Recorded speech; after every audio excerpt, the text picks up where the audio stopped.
Welcome back to the Parent Life Show. We are talking with Debbie Ray Rivers and John Bronson from SCARS, as well as Sheila Cooper from the Coalition of Protection of Children. And our topic is the ultimate taboo, child sexual abuse. Now, you've also been pushing for an offenders list. What would that look like? Well, that would be a registry of sexual offenders. The provision exists in law for that, but there is no such list. And if there were, the existing legislation does not make that list available to anyone but the minister, and only then by a written request. I think the real problem here is not so much the non-existence of the list, but is the fact that, as John pointed out, the perpetrators are being protected here. Their identities are being protected. If they're charged, their name is not in the paper. If I'm charged with murder, my picture's on the paper. But if I'm charged with a sexual offense, nobody knows. I'm protected. Now, and even if there's a conviction, if you're related in any way to that child, your name again is protected. Now, the argument is that this protects the identity of the child. But I will tell you, I have never met I've never met the caregiver or parent of a child who's been affected by sexual abuse who hasn't said, put his name out there. So we're recommending that the legislation be changed so that it is up to the victim or the victim's family to decide whether that name goes forward. Now, if that name is published, then we don't need a registry. Organizations like ours and yours, we will just keep records. And we can make it public whenever we want because it's in the public domain already. So that's the change, and we're hopeful that this new government will take that seriously. John, do you think the offenders list would be useful, or even just the fact of getting the names out there? I mean, one of the things that I would say is that the dialogue needs to change in the sense that the sensitivity needs to be expressed and extended to the victim, the child, and not to the perpetrator. They have committed a crime. It's that plain and simple.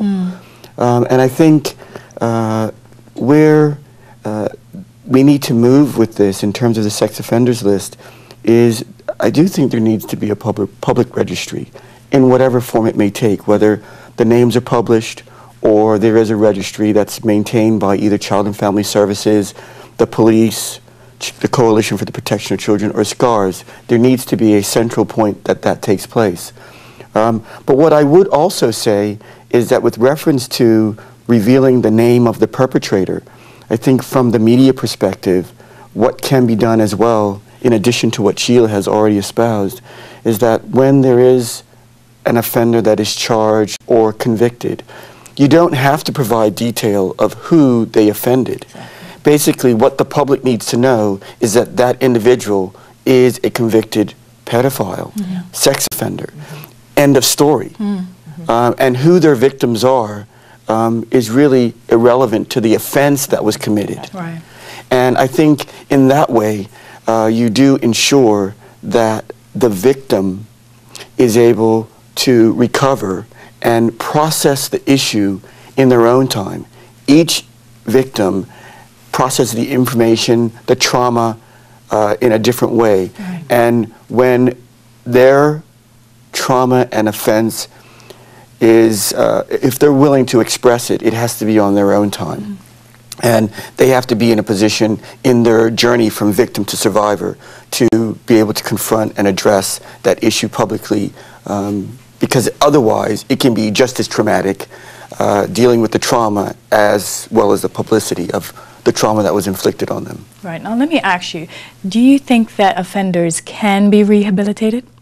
I do believe that offenders can be, but the question is at what point in time that you've identified the perpetrator.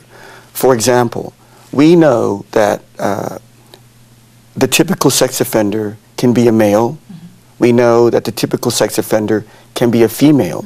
I think what most people don't know is that older and larger, more powerful children can also be sex offenders. Okay, and so when you're looking at the disposition of a child, if you're able to address that through the appropriate counseling and rehabilitation exercises and therapy, that you can help that child to recover. And there's a lot of helping organizations, there's a lot of institutions that perpetrators can go to as young adults to be rehabilitated. But if you're somebody who is 70 years old, then the likelihood that you can rehabilitate a perpetrator, the margins are a heck of a lot slimmer. Right. And so when you talk about rehabilitation, is it possible? I think you have to look at it on a scaling basis in terms of the age of the offender. But in spite of that, no matter what, I think rehabilitation has to be part of the solution, because you cannot have someone who offends and not help them, because all you're doing is going to enable them to perpetuate a problem that they have without addressing it. For alcoholics, we have AA. You know, for people who have addictions to drugs, we have drug addiction services. You know, so with sex offenders, pedophiles, molesters, you need to offer that level of rehabilitation. And then what you do is you minimize the opportunity for excuse. Okay? And I think you have to make rehabilitation a mandatory process. And that process needs to have someone who is skilled in assessing the perpetrators to determine if they are fit and ready to be reassimilated back into the community. Yeah. And I think there needs to be, it's about protection. You know, it's about protecting children, and that's where the conversation needs to begin and end. It's about the protection of children. And to do that means that we do have to have processes in place to protect them by trying to rehabilitate perpetrators. Sheila, what are your thoughts? Because I think you had mentioned to me before that you were looking into possible treatment for offenders. Well, yes, but just to build on what John just said, yes, we need treatment within the prison. Yes, it needs to be mandatory if you ever want to get parole. But just as important is the follow-up once they're released, because many of these folks don't take the program if it did exist. Are released after 2/3, walk out the door, no probation, no parole attached to that, because they've gone out at the end of their 2/3. And these people need follow-up in the community. And that's why we are starting what is called COSA, which is basically it's a program that embraces the offender. It's called Circles of Support and Accountability. Right. Basically embracing the sex offender when he's released, helping him to find a place, a job. So there's a help component. It's all about restorative justice. And accountability, which means that while you're surrounding him, and this is a group of well-trained volunteers who see him every day, they're part of his reintegration process, but they're also there to make sure that he doesn't do any of the things that are his triggers, and those are the things that they learn about in the treatment program. Right. What things, you know, lead you to do this sort of thing. And so we're now looking for volunteers to be trained to do this, and I think it's been very successful in Canada and the United States. It's reduced the recidivism by 85% among sex offenders.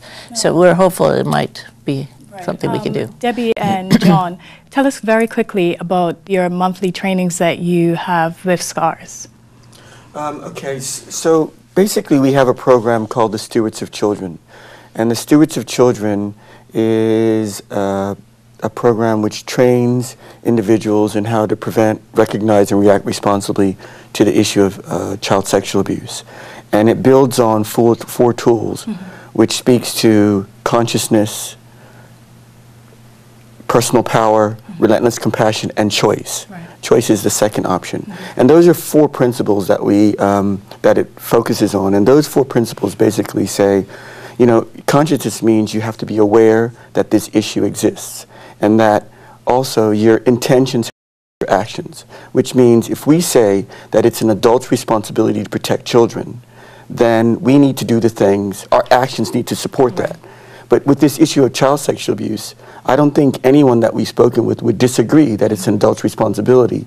But what we hear is far too often, more than 80% of the time, it's swept under the carpet. Right. So there's a disconnect between our intention and our action. We also speak to the issue of choice, which says we have a choice. And if we choose to do nothing, we've made a choice. And choosing to do nothing enables the offender to continue to offend. We know that 70% of the time, the typical offender offends between 1 and 9 victims, 20 to 25% between 10 and 40 victims, and the serial offender can offend in excess of 400. How can, if someone wanted to be a part of the training, how can they get in contact with you? Well, they can do that through registering through our website. We have a registration email address, which is training.scars. Training@scars.bm. So they can do that. But just the last 2 points. The third point is personal power, which means we have a responsibility, even though we don't necessarily know what the outcome is, to act on our suspicions and do the right thing. And then the fourth is relentless compassion, which says, and it's 2 words, relentless and compassion, which if you suspect or if your child has been violated, you have to be relentless in protecting them. And you have to stop at no obstacle to ensure that the safety and the well-being of a child is protected. But the compassion side of it says we have to recognize that we're dealing with a human and that we have to be compassionate and understanding about the trauma and the offense that has taken place. Thank you very much to all of you for being guests on our show, Parent Life. Many people think that if a child has been abused, then they're going to turn out to be an abuser. And that's not necessarily so. What I think is the more important observation is that if a child has been abused sexually, they're going to become sexually aware. Mm-hmm. Do you think that offenders can be rehabilitated or treated? Visit our YouTube channel, Parent Life. Leave your comment and your opinion. I want to especially thank Fairmont Southampton for allowing us to be able to film here. And we want to thank you as the viewers for watching. This is Parent Life TV, the lifestyle network for parents, brought to you from Bermuda Parent Magazine.